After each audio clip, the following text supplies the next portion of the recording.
Thank you very much. Good evening to you all. Given the title of today's event, allow me to start with a simple truth. The time for hypothetical crossroads is over. We're long past that stage, and Europe simply does not have that luxury anymore. There is only one path left. It is forward and together. Now, how did we get here?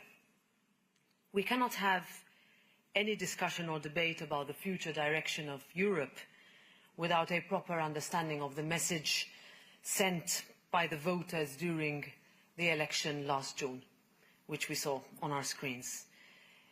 A political shift took place that saw swathes of people vote out of frustration and desperation. And their message was clear. Many felt that they had been pushed too far, too fast, taken for granted, unheard and unappreciated. Our conference on the future of Europe 2 years earlier had outlined the need for reform, for change. It was shelved, forgotten, almost. Extremists and populists took advantage of the static. And instead of challenging them, they were ignored, or at best their reach underestimated. Too often, messaging came across as moralizing rather than showing how our values can find solutions to make people's lives better and fairer. People no longer recognized the easy ideological pigeonholes of left and right they found themselves placed in. They saw red tape damage investor confidence and even, on occasion, short-term, headline-grabbing regulation that chipped away at our competitiveness.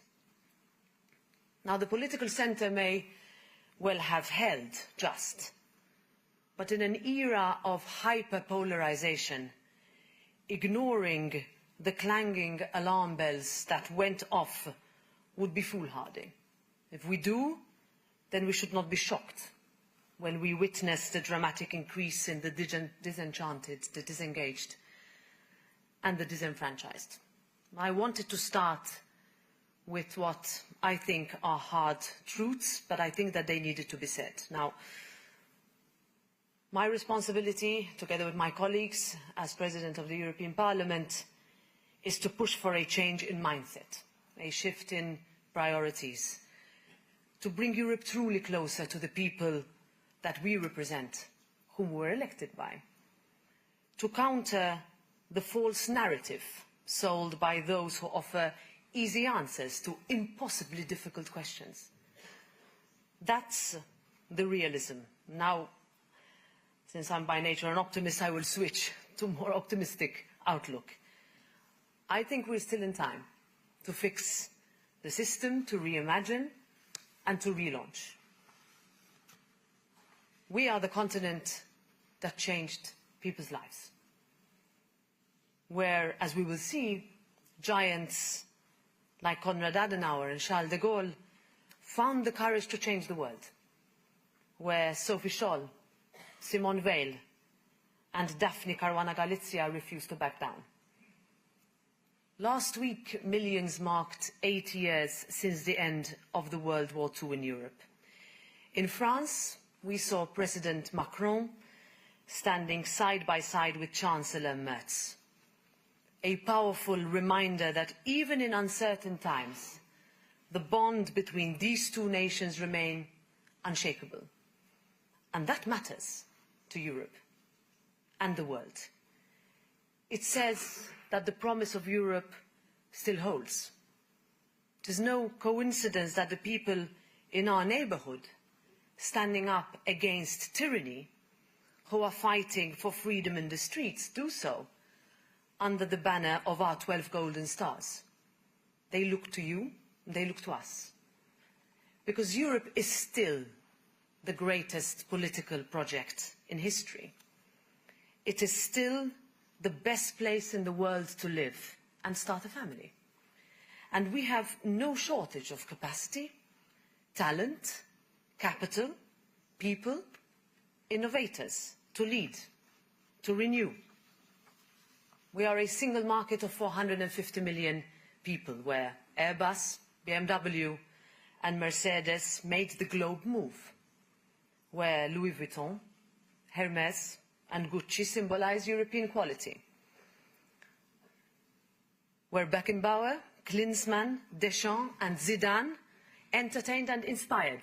Thinking of my kids while I read this in disorder, but it's okay. Where BNP, L'Oréal, Novo Nordisk and so many grew from nothing. Where Rovio gave us Angry Birds and Mojang gave us Minecraft. Where SAP, Spotify, Mistral invent and innovate. This is the home of the builders, the champions, the risk-takers and the inventors.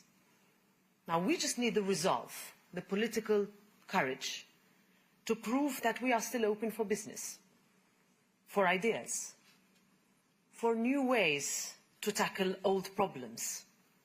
That's how we defy the cynics and defeat those determined to see Europe fail.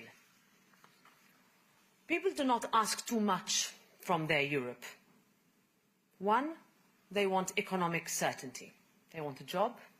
They want their businesses to grow and scale up. They want to get on the housing ladder that gets further and further away every year.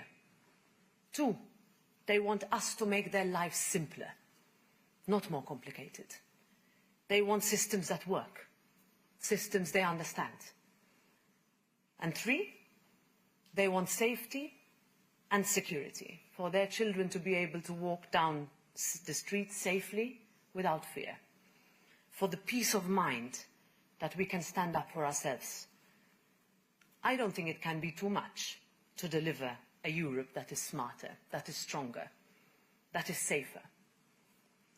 A smarter Europe is one that recognizes that our way of individual freedoms and safety nets depends on our competitiveness. One where it is possible to turn an idea into a business, to find investment, to fail and to begin again and again. Where startups can scale up easily. Where bureaucracy is cut drastically, even in small things like ensuring road safety without overcomplicating people's lives. Where simplification is a way of operation ingrained in our thinking and the way we do things, and not as an afterthought. I met with Chancellor Merz a few days ago, and it is clear that the message we were sent last June reverberated in Germany's federal elections. People want results, and they want them quickly. Now, we want to see a smarter Europe that understands that more regulation is not the same as better regulation. In many cases, in fact, the opposite is true. A smarter Europe that is able to see that there are pieces of legislation that are simply not implementable or are unrealistic, or they come at a far higher cost than most are willing to pay. A smarter Europe that is not afraid to change or even reverse course if needed. A smarter Europe that is able to lead the world on high standards without forcing our businesses to work with one or two hands tied behind their back. That doesn't unwittingly penalise European companies at the expense of others from beyond our continent.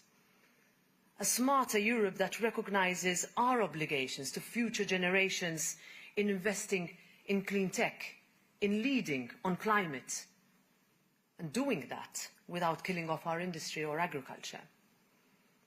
Now, Europe's simplification agenda needs to signal the start of a new Europe, and with the upcoming multi-annual financial framework, trigger an economic boom. MEPs, member state governments, industry, startups are all looking with high expectations. And for us it is clear, we must be ambitious, we must be able to deliver game changers. It must be Europe's answer. In this new world, relying on a blunt-edged knife in a chainsaw fight, will not have the expected results. And we need the additional flexibility that the past years have proven are so badly needed. We need to get real about own resources, understanding how difficult this can be, and we need to be in a position to repay our debts. Smarter Europe also means faster Europe. And the European Parliament understood this well. This is a new European Parliament, very different to 2019. We reformed. We can move much faster today, and we are able to do that without reducing our scrutiny and legislative obligations. And we are ready to deliver on Smarter Europe quickly. That is what voters expect, and that's what we've done on Stop the Clock and so much more. So this is why MEPs question attempts to tone down the involvement of the European Parliament over critical, often divisive issues. Europe is nothing without its people. So using treaty provisions like Article 122 is not Smarter Europe. It is why we will keep pushing to strengthen Parliament's legislative initiative under Article 225, not necessarily by changing the treaty, but by respecting it and treating citizens with the respect that they deserve. That's the legitimacy that Europe needs now. And it is that thinking and cooperation that will deliver a stronger Europe. A strong Europe that is able to recognise that individually we are all small, but together we are a force to be reckoned with. A stronger Europe needs to be able to anticipate the next challenge if we are to be best placed to beat it. One person described the age we are living in right now, with the speed of the digital transformation and artificial intelligence in particular, as similar to the revolution that took place in the 19th century, when the world moved from an economy based on agriculture to one based on industry.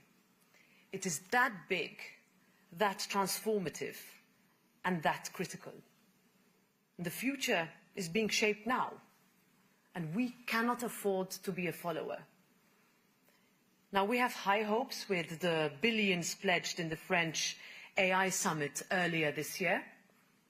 It showed that we are serious. Now we need to live up to the hype and ensure that we allow our businesses, our researchers, our engineers, our coders, and our patent holders the space they need to compete, to innovate, and to lead. Because a strong Europe is an engaged Europe, an influential Europe, an outward-looking Europe that can sense opportunities and chase them down. And that must mean finally completing our Savings and Investments Union. It cannot wait. The hurdles that have been used as an excuse for over a decade to stop it from being achieved until now are far from insurmountable. Because Europe ultimately cannot allow itself to be squeezed out. Our global economic philosophy has always been free, fair trade that benefits everyone. And the impetus that we have seen with India, with Mexico, Latin America, are things that we can learn from and in many aspects replicate. Adapting must also mean that we are capable of not shying away from the benefits of forging a new, closer relationship, not only with the United States, but with Canada and the United Kingdom. Yes, Brexit still means Brexit. Yes, the realities of geography are what they are. But extraordinary times call for extraordinary moments, and we need to get out of our traditional comfort zones. Ensuring a strong strategic partnership with the United Kingdom will benefit us all and boost transatlantic cooperation. A comprehensive deal should ultimately be the end goal of negotiations with the United States. That's the win-win that would benefit all. And we need to keep in mind the foundations of this relationship. There is no greater alliance in the history of the modern world that has shaped so many lives and created so much prosperity. We must keep building and reinforcing it while remaining ready for any scenario. That is the guarantee not only of a stronger Europe and a stronger United States, but a Europe and a world that is safer and secure. Without security, there can be nothing else. And for too long we have looked outwards to guarantee our safety and our way of life. That thinking is over. Every member state now understands that for Europe to control its own destiny, it must be able to operate in a world that is more dangerous and unstable than before. Russia's invasion of Ukraine brought that horrifically home, and we need to be ready as we double down our efforts for peace and on our continued support for Ukraine. This is the message symbolised so importantly by President Macron, Chancellor Merz, Prime Minister Tusk and Prime Minister Starmer's Europe's Day visit to Ukraine. A visit that came on the heels of the Commission's €800 billion plan for Europe's readiness. That is our way of ensuring peace through strength. The tools may be different, decade by decade, but the concept is not new. And I'd like to take you back to a speech given by Margaret Thatcher addressing Congress in 1985, where she said, "Wars are not caused by the build-up of weapons. They are caused when an aggressor believes he can achieve his objectives at an acceptable price. Our task is to see that potential aggressors, from whatever quarter, understand plainly that the capacity and the resolve of the West would deny them victory in war, and that the price they would pay would be intolerable." She was right. Spending more on defence and security is the first step, but throwing money at the problem will not solve it alone. Bringing our defence industries together is the smart move forward. Of course, that means finding synergies between national security policies, but more importantly, it means resisting the temptation of short-term gains in favour of a long-term strategic approach. That strategic approach means ensuring a system that protects borders, that manages migration flows in a manner that is fair with those really in need of protection, that is firm with those who are not eligible and must be sent back, and that is harsh against human trafficking networks. The European Migration Pact is one step we've taken, but we need to plough forward with legislation on returns. Far too few return decisions are implemented. Too many people who should be and who can be are not sent back. This is an issue we cannot ignore or abandon to the political fringes. Doing that risks illegal immigration remaining a cause of societal schisms and damaging confidence in our ability to address the challenges. Together, we are smarter, we are stronger, and we are safer, even if non est ad astra mollis eteris via. There is no easy path from the earth to the stars. But easy never built Europe or anything else, for that matter. That is how we can relaunch Europe as a global player. It is how we assert our strategic autonomy and protect our common interests and our people. That's the Europe we must work towards. Thank you.